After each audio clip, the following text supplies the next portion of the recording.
जिस लड़का और लड़की का विवाह नहीं हो रहा, बहुत हताश हो गए, विवाह संबंध जमी नहीं रहा, किसी भी बुधवार के दिन तांबे के कलश में चने की दाल को भर लीजिए, किसी भी बुधवार, और तांबे के कलश में चने की दाल को भर लो, उसमें 2 गोल सुपारी रख लो, पूजन वाली सुपारी रखकर 2 सिक्के उसमें रख लो, पीले कपड़े से मुख बांध दो, उसका पूजन करो बुधवार के दिन भी, और गुरुवार के दिन उसका पूजन स्नान करने के बाद करना, पर घर में किसी से बात मत करना, मुख से शब्द मत बोलना, मुख झूठा मत करना। पूजन करने के बाद उल्टे हाथ पर कलश को रखकर सीधे हाथ से ढककर कोई ब्राह्मण के घर में जाकर साथ में किसी को ले जाओ, बिना बोले, बिना बात करे, बिना कहे, तो जाकर ब्राह्मण का दरवाजा बजा दे, बात कर ले, और ब्राह्मण के अपनी कामना कर कर वो कलश का दान दे दिया जाए। महाराज ज्यादा से ज्यादा 4 महीना 3 महीने के अंदर विवाह संबंध पक्का हो। कितना सुंदर व्याख्यान। कश्यप बाबा का कथा आती है, कश्यप ऋषि की कथा आती है। कश्यप बाबा स्वयं एक यज्ञ की रचना करे, और उस यज्ञ की रचना करने में कश्यप बाबा को गौ माता की जरूरत पड़ी कि गाय लाओ, यज्ञशाला में बांधना है। कश्यप ऋषि गाय लेने के लिए वरुण देवता के पास चले गए। वरुण जी गाय चाहिए। वरुण जी ने कहा कश्यप बाबा गाय तो दे दूंगा, पर गाय के बछड़े भी हैं, इनको भी लेकर जाओ। कश्यप ऋषि ने कहा मुझे गौ माता से मतलब है, मुझे बछड़े से कोई मतलब नहीं, मुझे बछड़ा नहीं चाहिए। खूब समझाया वरुण बाबा ने, पर नहीं माने कश्यप ऋषि। आखिरी में फिर यज्ञशाला में पहुंचे। विद्वान ब्राह्मणों ने कहा इस यज्ञ को पूर्ण करने के लिए गौ माता की जरूरत है, गाय ला कर दो। कश्यप ऋषि गए, आधी रात को वरुण जी की गौशाला में जाकर गौ माता को खोल कर लेकर आ गए। उनके बछड़े रंभाने लगे, चिल्लाने लगे बछड़े। जब गौशाला में से बछड़े की आवाज आई, वरुण जी दौड़ कर गए, जाकर देखा बछड़े रो रहे थे। क्या हुआ? गौशाला में जाकर देखा तो गाय नहीं थी, पर बछड़े थे। मालूम पड़ा कि कश्यप ऋषि यज्ञ को कराने के लिए गाय लेकर चले गए। बछड़े खोलकर कश्यप बाबा के यज्ञशाला में वरुण जी पहुंच गए। वरुण जी ने कहा कश्यप बाबा आप यज्ञ करो, मना नहीं है, आप गौ माता को रखो, मना नहीं है, पर इन बछड़ों को भी साथ में रखो। गाय बिना बछड़े के कैसे रहेगी? बछड़े के बिना गाय सुनी और गाय के बिना बछड़ा सुना। कश्यप ऋषि नहीं माने, यज्ञ करने के लिए केवल गौ माता की जरूरत है, इसलिए गाय को रखूंगा, बछड़ा नहीं चाहिए। वरुण जी ने हाथ जोड़ दिए, आप या तो गाय वापस कर दो या फिर बछड़े रखो। पर कश्यप बाबा नहीं माने। आखिरी में वरुण जी जाते जाते कह दिया, सुनो कश्यप ऋषि, तुम ऋषि हो गए अपनी जगह के, संत हो गए अपनी जगह के, मैं वरुण आज श्राप देता हूं, तुम्हारा अगला जन्म वसुदेव के रूप में होगा, और जैसे मेरे बछड़े अपनी गाय के लिए रो रहे हैं, वैसे ही तुम भी अपनी औलाद के लिए रोओगे। और वो वसुदेव जी के घर में बच्चे हुए, और रोना वसुदेव बाबा को पड़ा, रोना वसुदेव जी को पड़ा। कर्म का दंड मनुष्य को भोगना है। अगर परमात्मा ने हमको अच्छा हाथ दिया, अच्छा पांव दिया, नेत्र दिया, शरीर दिया, सारा शरीर अच्छा बनाया, परमात्मा को धन्यवाद देना, ये तेरी कृपा से प्राप्त हुआ, तूने दिया, तेरी करुणा से। माँ जानकी जी ने एक चिड़िया को कैद में रखा था, तो मां जानकी जी को कैद में रहना पड़ा। राम जी ने छुपकर बाली को बाण मारा था, वही बाली ने छुपकर कृष्ण अवतार में भगवान कृष्ण को बाण मारा। कर्म का भोग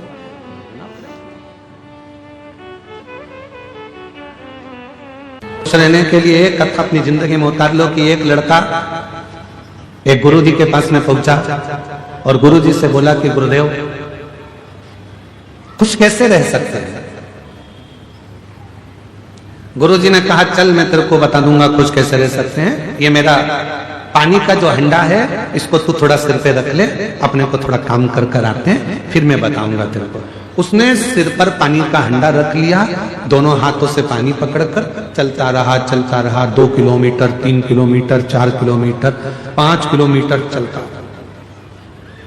अब उसके हाथ भी दुखे, सिर भी दुखे, चलते जा कुछ कैसे। 6 किलोमीटर चलने के बाद वो इतना थक गया गुरुजी ने आखिरी में कहा, बेटा अब तू इस पानी के मटके को नीचे रख दे। उसने पानी का मटका जैसे ही नीचे रखा, इतना आनंद में हो गया, इतना खुश हो गया। गुरुजी ने पूछा, क्यों बेटा, खुशी मिली? हाँ गुरुजी, जब तक सिर पे था इतना वजन लग रहा था, हाथ भी दुख रहे थे, सिर भी दुख रहा था, चलते भी नहीं बन रहा था, अब एकदम आनंद में हो गया। गुरुजी ने कहा, बस खुश रहने का सबसे सुंदर तरीका है, जितने भी बोझ हैं उनको हटा दो। किसी ने क्या कहा, उधर जाने दो। किसने क्या बोल दिया, उधर जाने दो। एकदम खाली रहो।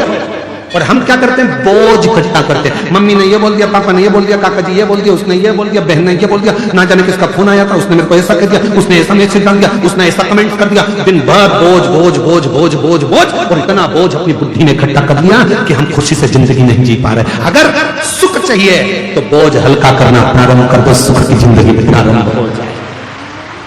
एलईडी के माध्यम से इसका स्मरण करिएगा जरा। ये बेलपत्री की पत्ती है। इस बेलपत्री की पत्ती में धोने के बाद भी, साफ करने के बाद भी, अगर बेलपत्री की पत्ती में कहीं चक्र रह जाता है, या बेलपत्री की पत्ती में नीचे गदा रह जाती है, डूठ रह जाता है, और वो डूठ वाली, वो चक्र वाली बेलपत्र यदि हम समर्पित करते हैं तो उसका पुण्यता हमारे खाते में नहीं आता। चक्र कैसा और गदा कैसी, डूठ कैसा। बेलपत्री की पौधे की डंडी में से बेलपत्री तोड़ी तो नीचे डूठ रह जाता। देखा है ना माताओं, जम के बोलो जरा, देखा है सबने? उस डूठ को निकाल दिया जाता है, उस डूठ को निकाल कर रख दिया जाता है। अब चक्र की स्थिति क्या रहती है कि बेलपत्री का जो पौधा होता है, उस पौधे में किसी किसी पत्ते में एक जैसे कागज रहता है, कागज में एक चने का दाना रख दो, चने का दाना रखकर कागज को दबा दो तो उसमें फुंसी जैसा एक भाव उत्पन्न हो जाता है। कभी कभी आप लोगों ने देखा होगा, उसमें उभरा हुआ भाग उत्पन्न हो जाता है।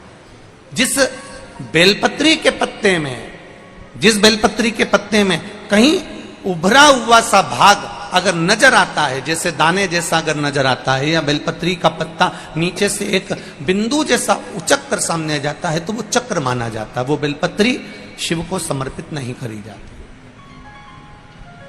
और यहां तक शिव महापुराण की कथा कर रही है, अगर आपके पास में नूतन कोई बेलपत्र नहीं है, आप किसी जगह से बेलपत्र लेकर नहीं आए हो, बेलपत्र आपकी थाली में नहीं है, पूजन की थाली में नहीं है, शिव महापुराण यहां तक कहती है कि शंकर भगवान पर चढ़ी हुई बेलपत्र उठाओ, उसको धो और वापिस उसको हाथ में लेकर देवाधिदेव महादेव से अपने हृदय की बात कहकर वो बेलपत्र वापिस शिव जी को समर्पित कर दो। शिव उसको स्वीकार कर ले। ये तकलीफ चल रही है, रोग चल रहा है, बीमारी चल रही है, कष्ट बहुत है, तो उसके दरवाजे पर जाकर इस माथे को थोड़ा सा झुका दो। कभी कभी अगर तुमको लगे कि मेरे जीवन में बहुत बीमारियों ने मुझे घेर रखा है, तो प्रयास करा करो कि बेलपत्र,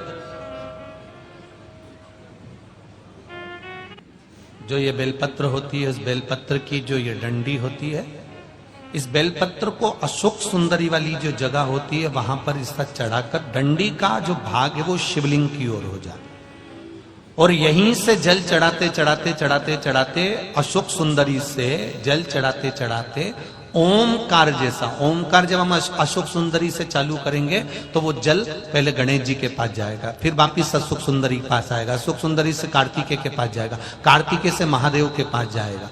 ऐसा ओमकार जैसा जल, जब तुम्हें लगे कि बीमारी बहुत घेर रखी है, और बहुत बीमारी ने घेर लिया, कोई किडनी, कोई लीवर, कोई बहुत शरीर में कष्ट, कोई रोग बीमारी, या कहीं तुमको ऐसा लग रहा है कि मेरा गर्भ 20 साल हो गए, 22 साल हो गए, संतान नहीं, तब भी इस प्रयोग को जरूर करिएगा। डंडी का मुख शिवलिंग की ओर, पत्ती का मुख अशोक सुंदरी की ओर, जल चढ़ाते समय अशोक सुंदरी से धार चालू कर कर गणेश जी पर, गणेश जी मालूम है ना सबको कहां गणेश जी होते हैं, कहां कार्तिकेय होते हैं, एक बार समझ लो उसको भी अच्छे से।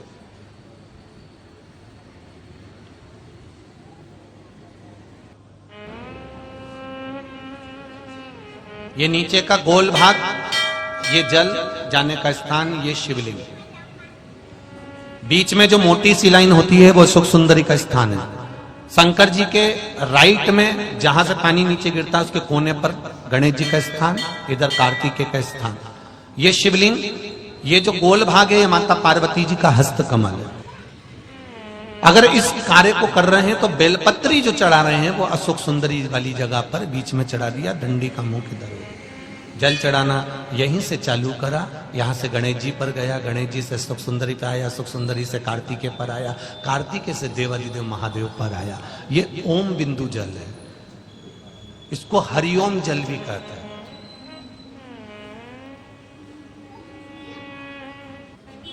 उज्जैन महाकाल में भगवान शंकर को सवेरे सवेरे सबसे पहला जो जल चढ़ता है वो हरिओम जल चढ़ता है। आप कभी भी उज्जैन वालों से जाकर पूछना, भस्म रमैया मंडल से पूछना, या उज्जैन के किसी एक व्यक्ति से पूछना, या वहां के पंडा जी से पूछना कि हरिओम जल कब चढ़ता है, तो वो कहेंगे सबसे पहला जल सुबह का हरिओम जल चढ़ता है। इसको हरिओम जल भी कहते हैं। ये रोग निवारण के लिए होता है, जिसमें ब्रह्मा विष्णु महेश तीनों होते हैं। 64 योगनियां देवियां भी इसमें विराजमान हैं और 33 कोटि देवी देवता भी इसमें विराजमान हैं। एक बेलपत्र, कभी मौका लगे आपके जीवन में, अभी जब दुख तकलीफ कष्ट बहुता मात्रा में लगे, तब प्रयास करिए कि एक बेलपत्र का पत्ता अपने हृदय का भाव लेकर जब शिव मंदिर में जाओ, शंकर भगवान को जब भी समर्पित करो, तो पहले अगर कोई बहुत विषम स्थिति में फंसे हुए हो, बहुत कष्टमय परिस्थितियों में फंसे हुए हो, और निकलने के लिए एक बेलपत्री का पत्ता अशोक सुंदरी वाली जगह पर चढ़ाकर, जल चढ़ाकर उसी को शिव जी पर चढ़ाया जाता है और शंकर भगवान पर वो जल समर्पित कराया। जो कलश में जल है वो शिव। किस किस जगह पर चढ़ाना है? उसी पत्ते को पहले कहां चढ़ाना है? अशोक सुंदरी वाली जगह। थोड़ा सा जल वहां चढ़ा दिया, पत्ते को उठाया, फिर शिवलिंग पे समर्पित कर दिया। बचा हुआ जो कलश में जल है वो भगवान शंकर को समर्पित कर, शिव को समर्पित।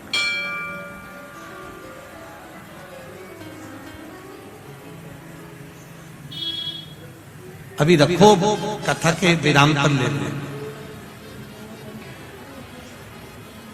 2 जगह पर जल चढ़ाना, अगर कहीं विषम परिस्थिति में लगता है, ऐसा लगता है कि ये विषम परिस्थिति है, ये उसको साधना है और इस दलदल से बाहर निकलना है, तो उसके लिए पहले अशोक सुंदरी वाली जगह जल, फिर शिवलिंग पर बेलपत्र, वही चढ़ा हुआ बेलपत्र, ज्यादा नहीं।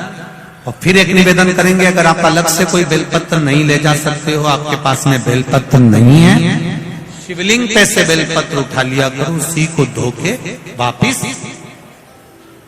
4 चीजें हैं, 4 चीजों की कीमत आपको मालूम होगा। पहले नंबर पर है रतन, हीरा। दूसरे नंबर पर है सोना। तीसरे नंबर पर है चांदी। चौथे नंबर पर है तांबा। इसमें सबसे कीमत वाला कौन सा? हीरा, रतन।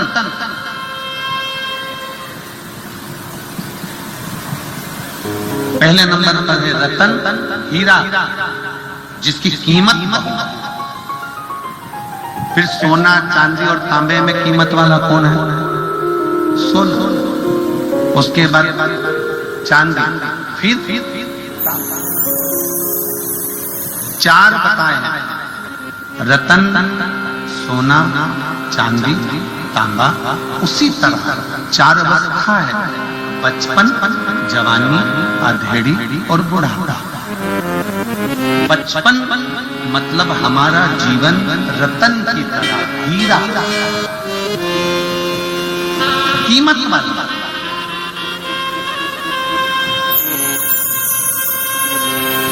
एक बचपन की कीमत भी समझो। संत नामदेव जी महाराज 4 वर्ष की अवस्था में सत्संग में लग गए थे। संत तुकाराम जी 6 वर्ष की अवस्था में सत्संग में लगे थे। 5 वर्ष की अवस्था में सत्संग में लगे। संत तुकाराम जी 5 वर्ष की अवस्था में सत्संग में लग गए। मीराबाई 5 वर्ष की अवस्था में सत्संग में लग गई। कर्माबाई 6 वर्ष की अवस्था में सत्संग में लग गई। एक बाल्य अवस्था में जो सत्संग किया गया वो रतन जैसे,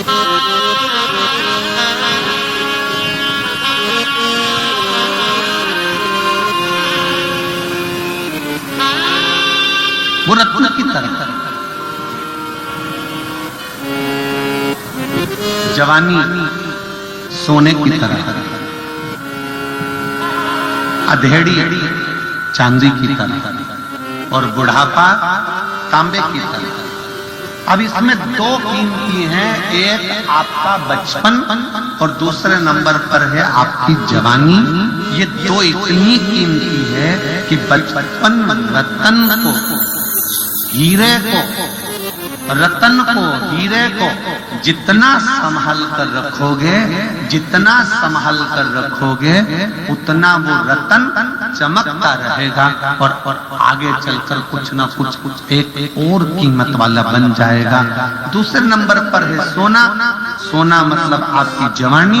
इस जवानी में जितना कंट्रोल कर सोने को इधर उधर नहीं पटका जाता, सोने को इधर उधर ले जाकर नहीं डाला जाता, सोने को बीच चौराहे पर ले जाकर नहीं पटका जाता, सोने को तिजोरी में, अलमारी में, लाकर में रखा जाता है, गले में पहना जाता है, कानों में पहना जाता है, हाथों में पहना जाता है, मस्तक पर चढ़ाया जाता है।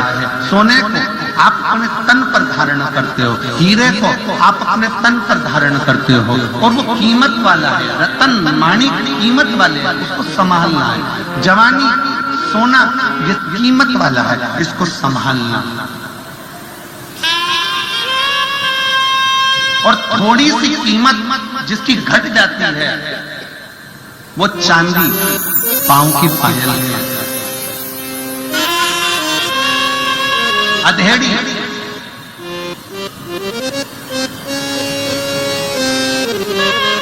घटती जा रही, कीमत घटती जा रही। फिर आ गया बुढ़ापा, तांबा और कीमत घट गई। आप अपनी कीमत मत प्रबल करें। कितना सुंदर एक प्रसंग आता है।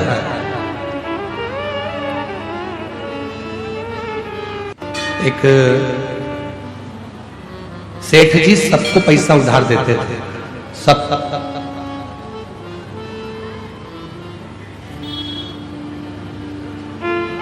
सेठ जी सबको पैसा उधार देते थे, सबको।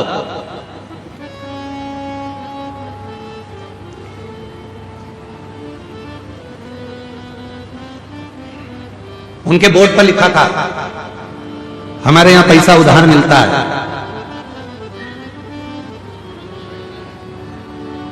जीते जी दे देना, नहीं तो मरने के बाद दे देना, बोर्ड पे लिखा था। और गिदम में भी कोई हो ऐसा जरूर पक बता देना। एक सेठ जी के दरवाजे पर लिखा था हमारे यहां पैसा उधार मिलता है, जीते जी दे दो, नहीं तो मरने के बाद दे देना। 2-3 चोरों ने विचार करा कि यार सेठ जी के पास बहुत पैसा है, बहुत पैसा। एक काम करते हैं कि ये सबको उधार देता है, कौन उधार मांगे? एक काम करते हैं, आज इसकी तिजोरी का पूरा माल निपटा जाता है, सब चुरा लेते हैं। जब इतना पैसा है और सबको उधार देता है तो सब चुरा लेते हैं, सारा के साथ। ठीक।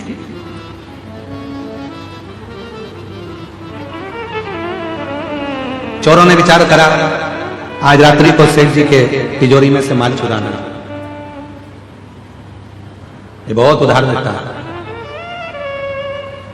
चल दिए सारे चोर इकट्ठे होकर भैंस के तबेले में पहुंच गए, जहां पर भैंस बनती है, जहां मईस बनती थी।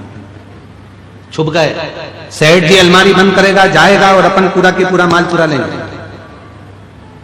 भैंस के तबेले में, भैंस के बाड़े में वो जाकर छुप गए, जहां भैंसें बंधी हुई थी। चोरों ने छुप कर बैठे थे। इतनी देर में भैंस आपस में बात करने लगी। एक भैंस ने दूसरी भैंस से पूछा, ओ जीजी, तो कितने साल से सेठ जी के यहाँ दूध दे रही है? उसने कहा, मुझे 4 साल हो गए। दूसरी से पूछा, तुझे कितने साल हो गए? मुझे 10 साल हो गए सेठ जी के यहाँ दूध देते देते। तीसरी ने पूछा, तुझे कितने साल हो गए? उसने कहा, मुझे 12 साल हो गए सेठ जी के यहाँ दूध देते देते। सब आपस में बात कर रही थी। इतने में एक बूढ़ी भैंस के पास में पहुंची। एक भैंस उससे पूछा, तू कितने सालों से दूध दे रही है? कि मेरी पूरी जिंदगी यही दूध देते देते निकल गई। सेठ जी नोच नोच के दूध निकाल लेता है। तो उसने पूछा बूढ़ी भैंस से, एक बात बता, आखिर अपन सब सेठ जी के घर में इतना दूध क्यों दे रहे हैं? कि सेठ बहुत समझदार है, उसने दरवाजे पर लिख कर रखा है, उधार लिया है, जीते जी दे दो, नहीं तो मरने के बाद देना। मैं जीते जी नहीं दे पाई, इसलिए मरने के बाद भैंस बन के निचोड़ निचोड़ के निकाले जा रहा है, सारा दूध निकाले जा रहा है, सारा। इसलिए मेरी जीजियों, मेरे जी जाओ, सावधान इंडिया, सावधान हो जा। किसी का लिया है तो दे दो, नहीं तो मरने के बाद वो नोच नोच के निकालेगा। फिर अगला जन्म ना जाने कौन सा होगा और हमको चुकाना पड़ेगा। भगवान की कृपा है जो अच्छे कुल में जन्म लिया, भगवान की कृपा है अच्छे घर में जन्म लिया, भगवान की कृपा है अच्छी पत्नी, अच्छे बच्चे मिले, भगवान की कृपा है जो 2 रोटी खाने को मिली, भगवान की कृपा है जो पूरा शरीर अच्छा दिया, और भगवान की कृपा है जो कहीं अच्छे लोगों से मिला दिया, ये उसकी कृपा है। इसलिए प्रयास करो कि अच्छा कर्म कर कर जाना, बुरा कर्म कर कर। बेलपत्री शिव जी को क्यों चढ़ाई जाती है? जम के बोलो जरा। हम अपनी बात बाबा से नहीं कह सकते, तो एक बेलपत्र को लेकर हम भगवान देव अधिदेव महादेव से जब उनको समर्पित करते हैं, तो अपने दिल की बात, हृदय की बात शिव को कह देते, मन की बात भगवान को अपने हृदय की बात कर। एक बेलपत्र, एक लोटा जल, बोलो बोलो जम के, सारी समस्या का